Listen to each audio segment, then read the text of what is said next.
दीप केवल तेल से नहीं जलते, विश्वास और प्रेम से भी जगमगाते हैं।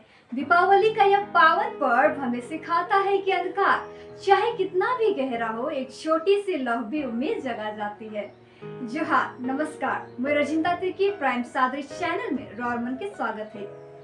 दीपावली पर्व सिर्फ घर में दिया जलाई कर नाम ना लगे, लेकिन ये पर्व दिल में उजाला फैलाए कर एगो सुंदर परंपरा है के दीप जलाए के हमरे मने केवल घर के ही नहीं, लेकिन अपन मन और समाज के भी रोशन करेला।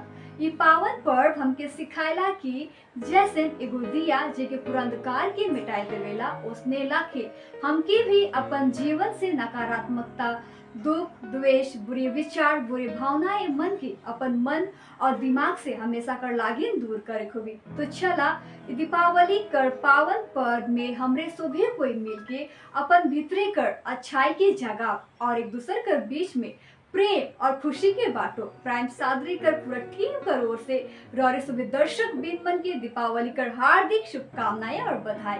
रौरे मन कर जिंदगी भी इस नेला के खुशी और सफलता कर रोशनी से हमेशा जगमगाते रहो, यही कामना रौर मन कर लागिन हमरे मन करीला। रौरे मन खुशी रहा, सुरक्षित रहा और ये दीपावली पर्व के पूरा जिम्मेदारी कर साथ में मनावा। धन्यवाद। शुभ दीपावली।